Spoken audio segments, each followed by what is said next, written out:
Olá, queridos! Esse definitivamente não vai ser um vídeo explicando Jung, não sei como fala. Mas basicamente esse foi o surto que eu tive depois de eu ler O Homem e Seus Símbolos. Eu adoro esses assuntos de decolonialidade e que falam sobre as nossas realidades, brasileiros, negros, indígenas. E aí eu fiz uma mistura muito doida desses conceitos do Jung que ele tem e resolvi trazer para vocês aqui. Vê se faz sentido. Lembrando que esse não é um vídeo explicando Jung. A violência colonial vive no brasileiro, vive no inconsciente do brasileiro e tem seus arquétipos colocados diariamente. Eu vou dar alguns exemplos um pouco longe da nossa realidade, mas é só para exemplificar o que eu quero dizer com isso. Se você em algum momento vier a sonhar com Deus, ou com um ser superior, ou até com anjos, que são essas figuras que de certa forma têm poder e que estão acima da humanidade, existe a chance muito grande de você sonhar com um homem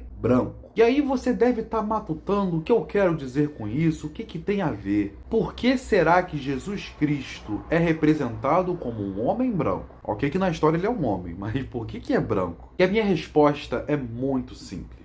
A partir da nossa memória colonial, a gente passou a ver essas figuras como figuras de poder. Ou seja, colocaram no nosso inconsciente, se construiu de que em nosso consciente a figura do homem e a figura branca são figuras de poder. Parece muito que eu estou falando uma coisa óbvia, mas não é. Se eu virar para você e falar o seguinte: olha, segundo o autor Pimpolho dos Anjos, eu já defini que é o autor. E na sua mente, você provavelmente vai ter uma imagem dessa figura. A chance de ser uma figura branca existe e é alta. Vai ter gente que vai negar, que vai falar que eu tô querendo lacrar, mas essa é a realidade. E aí eu te pergunto por que quando a gente fala de um autor, quando a gente fala de uma autora, a nossa mente tenta buscar figuras e em muitos momentos acham figuras brancas, quando há possibilidade, figuras masculinas.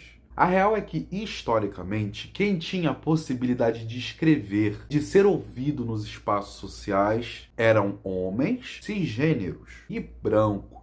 Então, o nosso inconsciente, ele também foi moldado para não compreender nunca que figuras que socialmente não tinham poder ou que não podiam estar em alguns espaços, estariam exercendo esses espaços. Outro exemplo que eu posso usar aqui para finalizar esse papo é esse papo que nós temos de presidente ou de almirante, capitão. Tem uns outros cargos aí que são interessantes. Cargos que historicamente estão ligados aos homens e aos homens brancos. Quando a gente tem figuras ocupando esses espaços, o mínimo que pode acontecer é um estranhamento social. A ex-presidente Dilma Rousseff, por exemplo, sendo crítico ou não dela, uma coisa que já iria ocorrer é um estranhamento social dessa figura. Mulheres, negros, pessoas da comunidade LGBTQIA+, qualquer figura desse tipo que estiver em uma posição de destaque, nem precisa ser de poder, é de destaque mesmo, em algum momento, para algum grupo social ou para vários grupos sociais, irão causar estranhamentos. E quando a gente fala de Brasil e a gente fala de uma carga enorme de cultura colonial, a gente fala abertamente de um grupo de pessoas que não só não reconhecem a cultura colonial como algo negativo, mas um grupo que curtiu essa época e que sente saudade, nem que de forma inconsciente dessa época, se tornam muito comuns. Tem um vídeo aqui que eu falo sobre essa parada de você falar de sobrenomes aqui no Brasil. O sobrenome aqui no Brasil, ele tem uma carga colonial muito pesada. Se você for pro sul do Brasil, por exemplo, e você conversar com as pessoas ou notar a conversa das pessoas,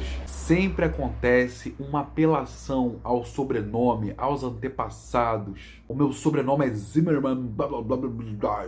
Meu bisavô era de não sei o que, de onde. E esse tipo de apelação, ele fala sobre poder. Alguns grupos deixaram de exercer tanto poder quanto antes. E por esse motivo, as opressões sociais continuam. Figuras patéticas como Bolsonaro, que não tem absolutamente nada a propor, mas que suscitam esses movimentos, desde os movimentos neonazi até movimentos ultradireitistas que querem de alguma forma uma intervenção militar ou alguma ação que demonstre poder. Um outro exemplo também muito bacana disso é aquela frase dele famosa: imbrochável, imbrochável. Ou seja, o inconsciente, os arquétipos, eles estão sempre presentes e geralmente, quando estão presentes no nosso dia a dia, eles estão presentes juntos de vários outros fatores. A violência colonial no Brasil, ela anda de mãos dadas com o falocentrismo, com demonstrações de poder e com as figuras masculinas e brancas, cisgênero, sempre à frente de tudo. Então, nunca se esqueça. Se algo está acontecendo, é preciso estudar a história e de alguma forma buscar entender a história, dar contexto à história para que a gente finalmente supere esse tipo de passado. Se é que é possível, não é mesmo? Enfim, vou ficando por aqui. Esse foi um vídeo apenas para trazer algumas reflexões, mas é isso. Tchauzinho. E de novo, leiam Jung.